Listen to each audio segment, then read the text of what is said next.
Why does God remain silent and motionless in a flat, white, Eucharistic host captured in the tabernacles of the world? Why? Why does God choose the Eucharistic life?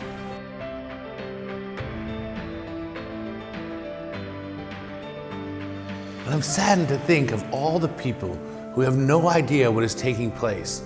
They pass by churches every single day. In their heart, they're searching for meaning. And little do they know, little do they realize that the meaning they look for is found in the one who is the way, the truth, and the life. Jesus Christ is waiting for them there.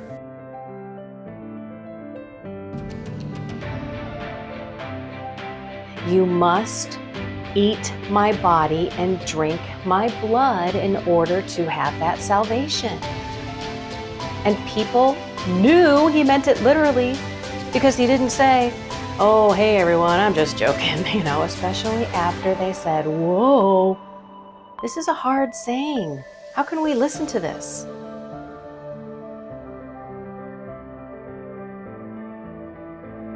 He was speaking to me from that tabernacle, and he was challenging me. Am I willing to turn my back on him who's done so much for us, who fed the 5,000, who walked on water?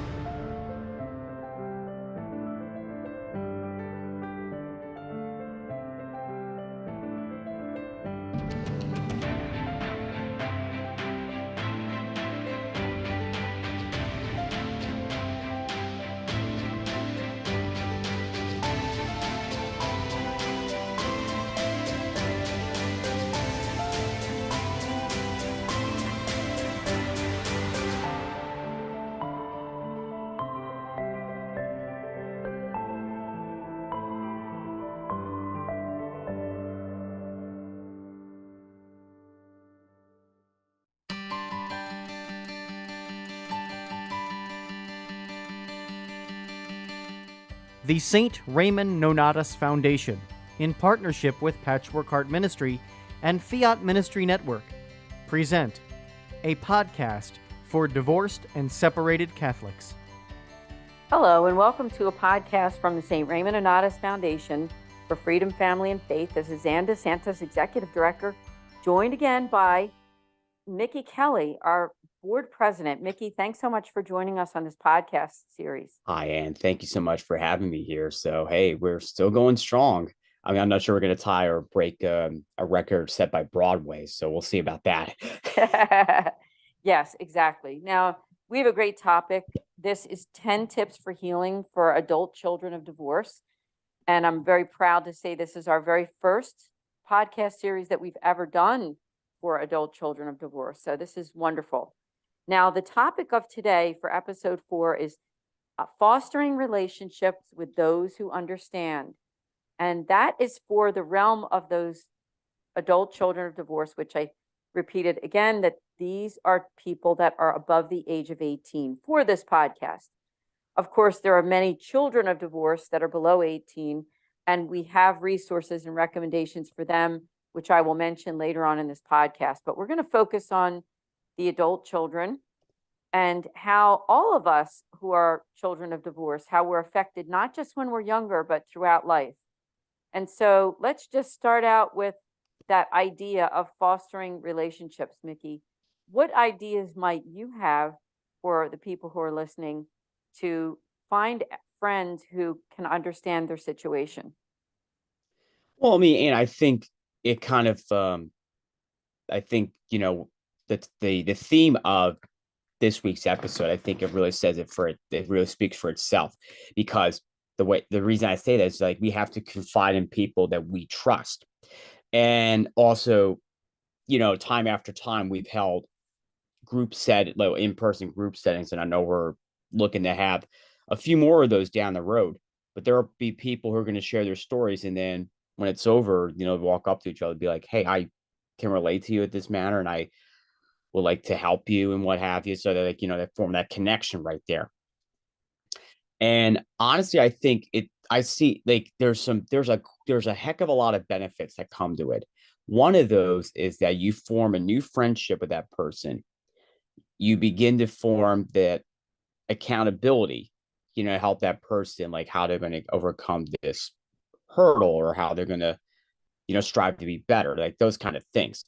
That, like, I know for a fact that as a member, like I've been a member for Knights of Columbus for 14 years. And if there's something I've learned from guys that have been in the order maybe twice as long as I have, maybe triple times, is that one of the things that they've done, and one of the principles, is fraternity. And some of the things they've done, some of the things I've seen, is that they go from things like, they go into events together, like conventions, go into vacations together, each other's birthdays, graduations, weddings, like wherever the other momentous, like monumental, like momentous occasions that happen.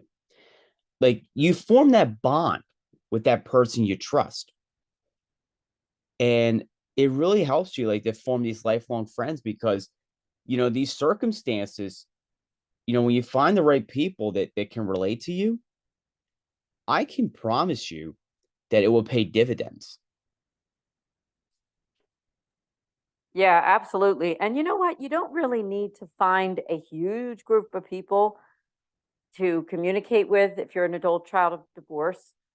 The foundation used to do online support meetings. And by that, I mean, we did these, something like Zoom. It was GoToMeeting, but something like Zoom, where we got together with other people to share experiences for those people who are affected by divorce. But it was a public group, okay, meaning that you would connect with us and then you would get on this call.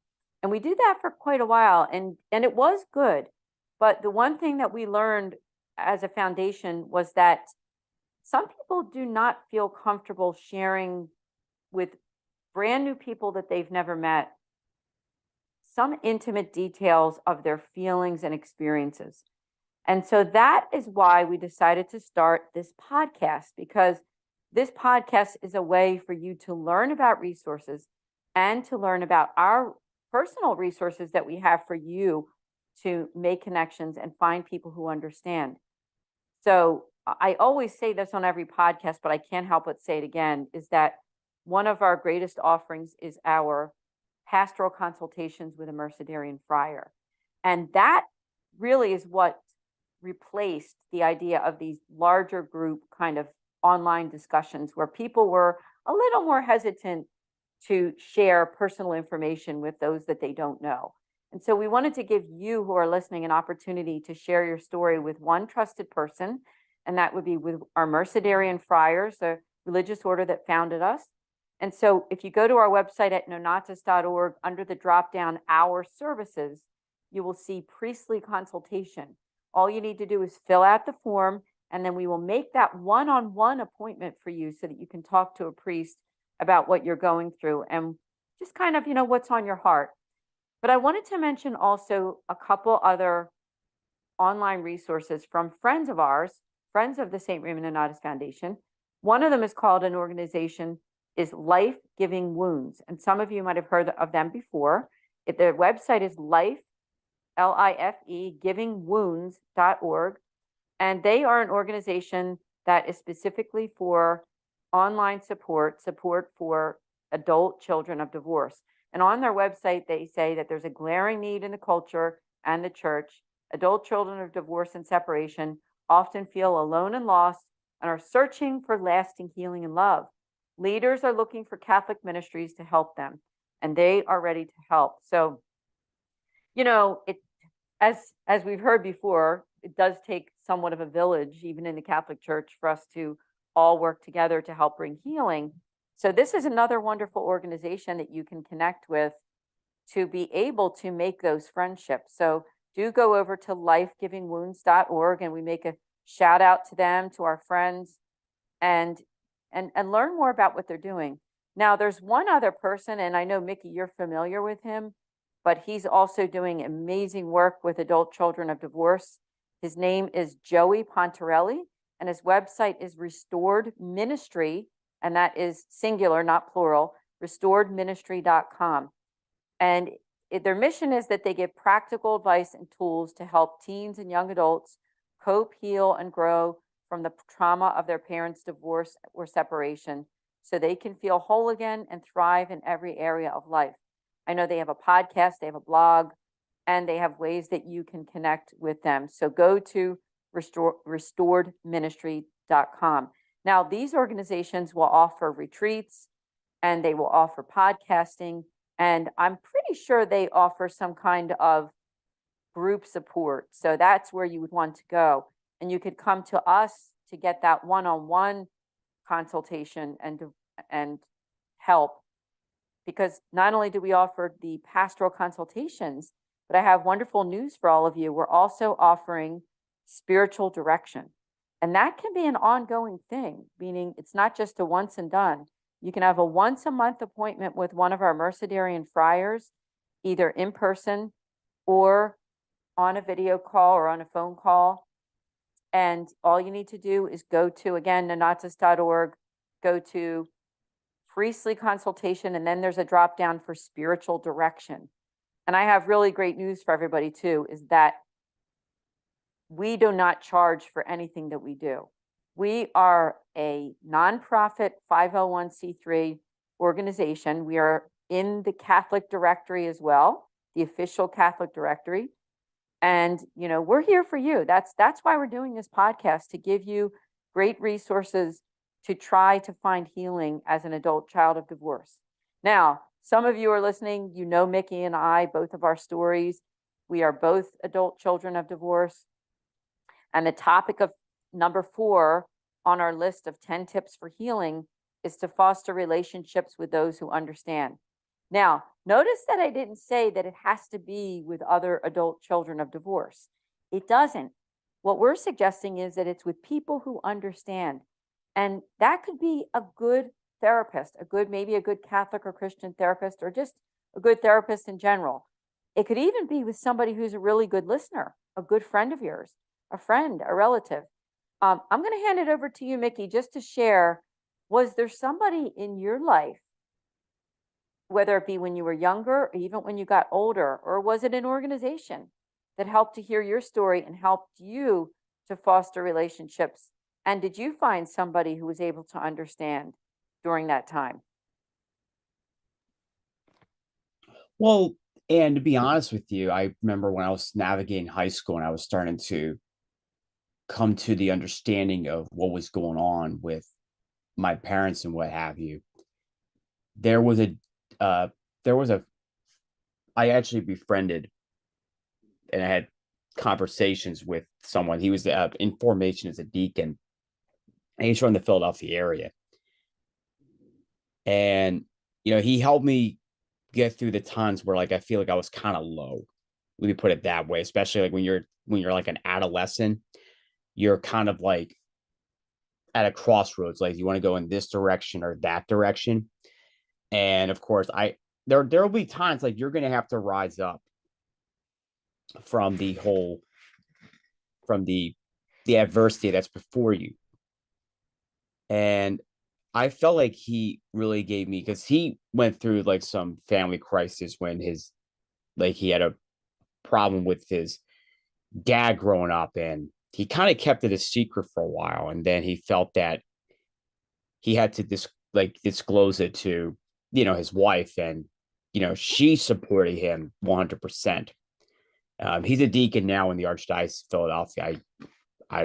I'll keep, for the sake of charity, I'll keep him anonymous. But if he's listening to this, I mean, shout out to you, because he really helped me get through quite a bit of some things. I felt like I had like I guess you could probably say like a spiritual hurdle. And it's kind of powerful. Like, this guy was like in formation for the diaconate. And as I was trying to get through undergraduate at junior college, he was ordained, and I got to witness, that occasion, along with his family. And I went to high school with his oldest daughter, and we were in the same shop together. Like, I went to the Votech school, and we were in the same trade together, and like we were like the best of friends. That he was one person that actually helped me get through some of the times, like some of the things right there. The other one was actually a director of religious education that came about when I was entering the junior high phase of grade school. And he would, take over morning announcements, lead prayer. And he also would, there were times like I would have like one-on-one time with him, and he would give me some, you know, like we'll talk about faith and we'll talk about this or that. And, he was really genuine. He was down to earth.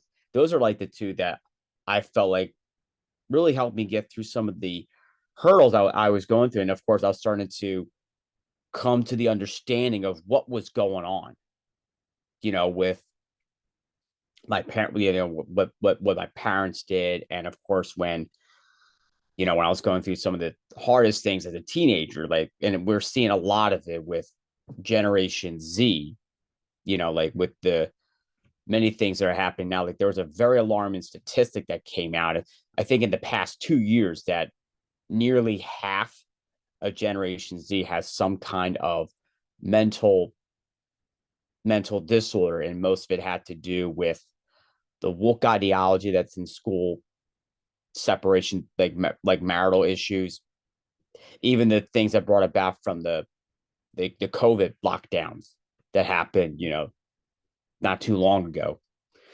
But I feel like the reason I bring these two men up is that we need some good spiritual role models that will help us get through the times that, like, we're going to experience the desert, the spiritual desert. And we have two choices. We can either A, stick our heads in the sand, literally, like, no pun intended, of course, or we keep like roaming around that desert, just like, Moses leading his promised people, until finally, like, God would bring someone, on that path that will help us, get through it. Thank you so much for sharing all of that. I think it's interesting that God provided for you, and it was it's not always who we think, is it? Sometimes we think that somebody we know right away that comes to our mind when you go through a rough time in your life, whatever it is. But God provides sometimes people that we might know, but maybe we don't quite know as well, or we're not sure that they will be the one. So I just think it's interesting because God did provide for you. And on a personal note, I would say that God has definitely provided for me too. And I've shared with us on other podcasts before. I mean, my parents divorced when I was pretty young. I was only 7 years old, and it was way back in the early 1970s. The reason I'm laughing is just that it was just such a long time ago that they didn't have the support system thing, a lot of the online support and things that they offer today. But I would say that there were key times in my life, whether it was before the age of 18, I had, certain teachers when I was growing up that I became friendly with. I remember my fourth grade teacher who knew what was going on with me and my family, and she befriended me and actually, my mom too, and just was a wonderful person who even attended my wedding when I was, 24 years old when I finally got married. So, I mean, it's interesting how God provides, key people at specific times in our lives. And I'm sure that for you who are listening, you understand that there's times in your life when God provided someone, because the topic of this podcast, again, is fostering friendships with those who understand. And like I said, it doesn't have to be a large group of people. We figure that out even with the foundation. And when we started to do larger group sharings online, that we kind of experimented with it and found it that most people really want someone that's going to listen one-on-one. And so that's why we wanted to provide the service that we're providing right now. But I do recommend those other two websites I said at the beginning, the Restored Ministry and also the Life Giving Wounds, as far as getting that any additional support that you need. I think they're wonderful organizations because there is no competition at all in Catholic ministry. We're all there to work together to support you, to be able to help you to get and find the healing that you need. But I think with the fostering friendships, I found an article online that I thought was very interesting that I'm just going to kind of read through some of it. And maybe, Mickey, you can have some opinion if you want to share. But the article is called 5 Ways to Grow in Authentic Friendship. And although this article is not specifically for adult children of divorce, I do think it offers some good suggestions for all of us, not only for us to help to find the help that we need, but also for us to be good friends to other people. And the article is it's called aggiecatholic.org, AGGIE Catholic.org, 5 Ways to Grow in Authentic Friendship. And one of the first ways is to be authentic and vulnerable. And I think that in my personal opinion, I think that particular step is so important for fostering real and true friendships when you don't have a mask on from the very beginning. And the article says that friendship should be a place where you can be yourself, where you can share your heart, your worries, your joys, your heartaches, your prayers, and much more. It should be a safe place where you journey alongside another person, striving for heaven. A virtuous friendship requires both people to be fully themselves. I just think that is a very, very important aspect of authentic friendship. The next one is to be present to each other. And the article says that we live in a world where it's easy to hide behind a phone, screen, computer, or all these other commitments. For a real lasting deep friendship, one must be willing to put the phone down, to set aside the other obligations. And it says a little more than that. But I know, Mickey, you're probably listening and nodding as I say that, but it is so very, very true, being present to each other. The third one on this list is to initiate and commit. And it says, don't be afraid to initiate hangouts with your friends. Our schedules are busy and it takes time and effort to have quality time with friends. Be willing to step out and ask to hang out. And I think that's a good one for adult children of divorce too. Sometimes when you're an adult child of divorce, you sort of feel like I'm not saying you do feel, but you can feel at times like the odd man out. Maybe some of your other friends come from 2-parent families where you feel like you might be the only one who's from a broken family, or maybe has step parents in the picture, or even step siblings or half siblings. But, when we put ourselves out there, as I said, to initiate and to commit, it helps us to make friends with like-minded people, and also people who really care and want to be good listeners to us, and we can be good listeners to them. The next one on the list here is to go deep and ask bold questions. And some of the questions they have here is, how's your prayer going? What is Jesus telling you in your prayer? How's school? What's the hardest thing going on? It's easy to ask simple questions to just hit the surface. But as a friend, really invest deeply in them, invest in their heart, their journey, and to know them, know the good and the bad. And I think that's important, because when you are the adult child of divorce, sometimes we need to go a little bit deeper than just, how was your day, or how was the weather out there today? Something that kind of goes a little bit deeper, to ask how we can also support one another. And so that's I really think a great step. Now, the last one on this list, because it was just 5 steps, is to pray for and with each other. And it says to place your friendship deeply in the Father, pray for one another, ask for their intentions, take them to prayer with you. And don't forget to follow up with your friend and their intentions. What do you think? Have any tips to share with us on building our authentic friendship? And they just say here on this website that they'd love to hear. So please do go to that article if you want to connect with them at 5 Ways to Grow Authentic Friendship at aggiecatholic.org. But I would just say that article offered some very good tips, and especially for our topic, which of course is step number 4, fostering friendships with those who understand. Mickey, I wondered if, the second part of that thing is with those who understand.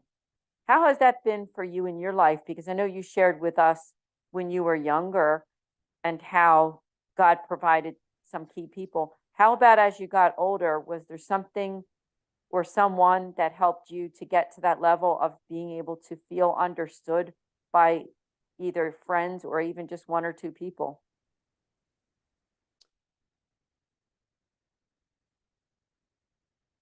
If I could pick one thing, Ann, I honestly think that it took me a while to like maybe find an organization to, I mean, I was involved with, help, I've been around, Knights of Columbus, um, the Culture Project, Generation Life. And granted, I think the Culture Project too, I think they're going to have their work cut out, especially with the statistic I brought up regarding, the uptick in mental disorders in like among, young people that are fit under the Generation Z group, demographics. But if then of course, I think it took me a while, and then years back I came across, Raymond Nonnatus, and at some point I met you when I found out about this group. And I just thought to myself, oh, okay. And then, I just like, whatever. And then of course, I kind of think of it as like a boomerang. You're like, whatever. And then it just came right back at you, just like that. Because I think what it led to was, you were at a Man Up conference, and then down, I think somewhere between the Man Up conference in Philly to the annual dinner that happens every year, which we go to that. We've been going to that for the past couple of years, and we actually, I felt like it was a boomerang effect. I just like, oh, okay. And then it just came back, months, down the road, months later. And then you initiate like, hey, can I get in touch with me? Like, yeah, of course. And then that's where, I guess that's where like, like a lot of the dominoes and everything kind of came into play. And that's where the both of us, we put everything on the line, be like, hey, I think you should be a part of this. And here I am now. And let's face it, and like we're gonna have our work cut out as well. Let me look at the many people we reached out to, through like the events we attended, let alone the fact too that we've done this, we've done that, and we planted the seeds together, and I don't have an ounce of regret whatsoever. Well, I thank you so much for all that you just said, and it's really been an honor and it is an honor. I don't want to make it sound like it's past tense. It's still happening, isn't it? You and I are still working together with all these beautiful podcasts that we're doing every single month. We do a podcast for divorce and separated Catholics, and now this one for adult children. We do a monthly podcast for families in crisis. As Mickey said, we do events. We've done men's conferences, women's conferences. We've done pro-life events. So it's just a beautiful thing to be able to meet people, help people, and let people know that, the Catholic Church cares. If I could say anything on this podcast, that's what I want to say. That I don't think anybody can accuse the Catholic Church of not trying to make outreach.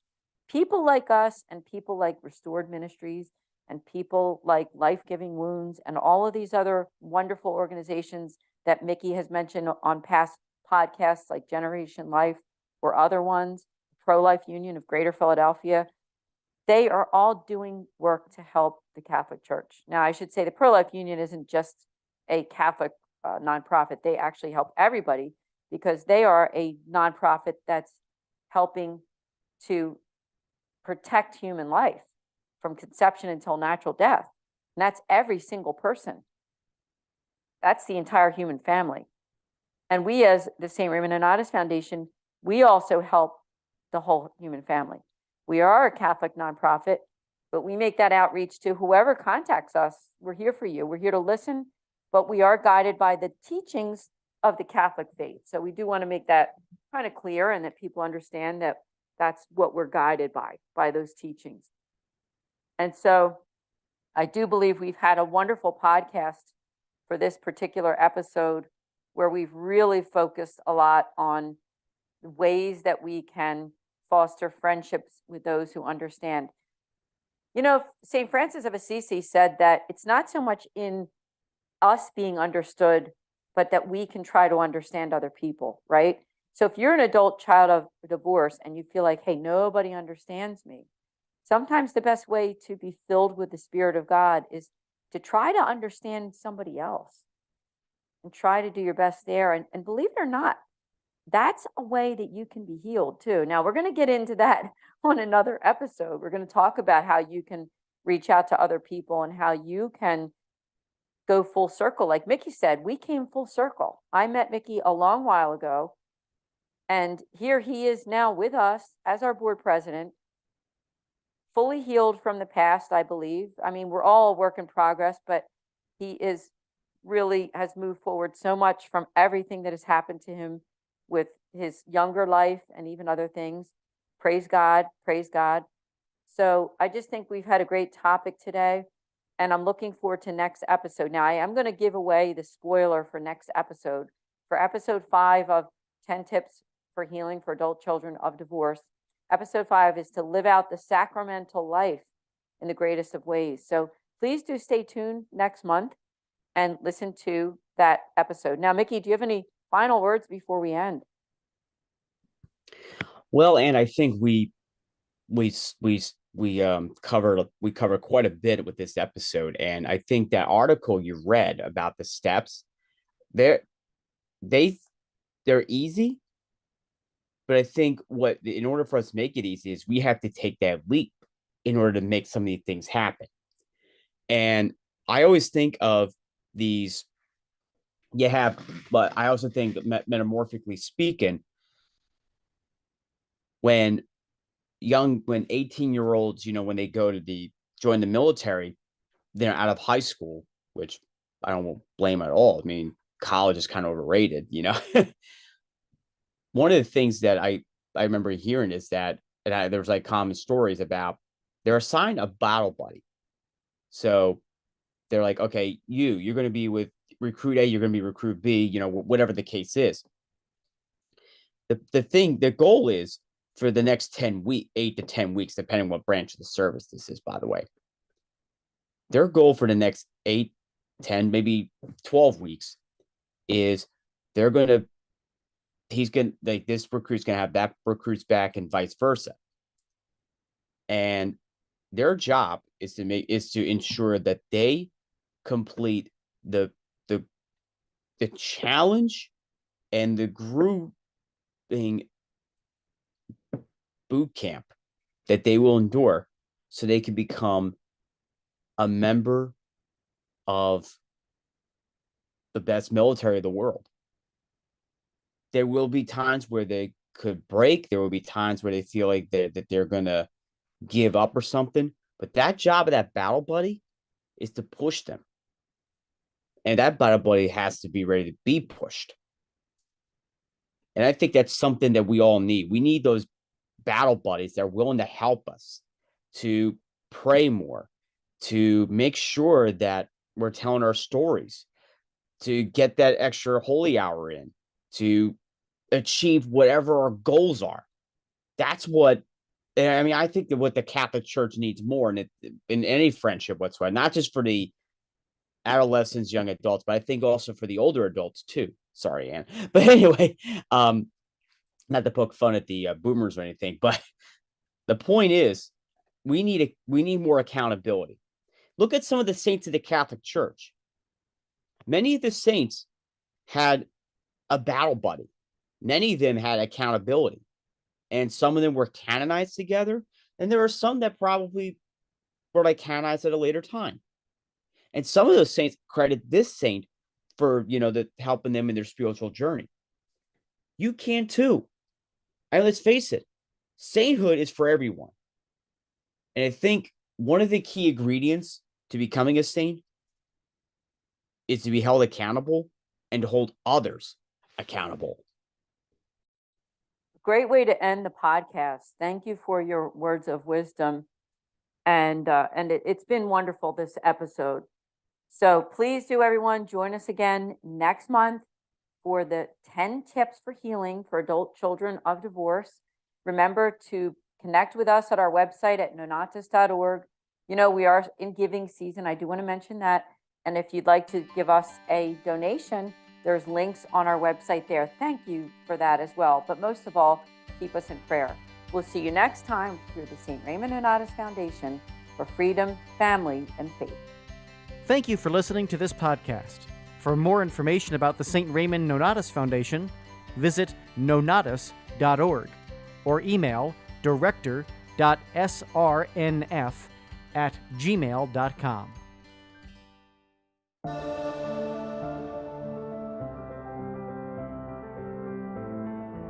Why does God remain silent and motionless in a flat, white, Eucharistic host captured in the tabernacles of the world? Why? Why does God choose the Eucharistic life?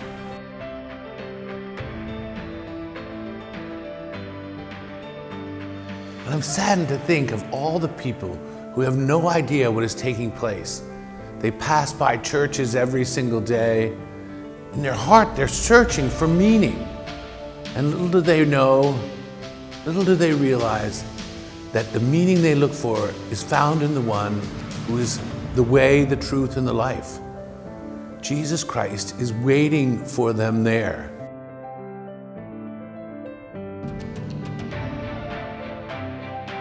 You must eat my body and drink my blood in order to have that salvation. And people knew he meant it literally because he didn't say, oh, hey everyone, I'm just joking, especially after they said, whoa, this is a hard saying. How can we listen to this?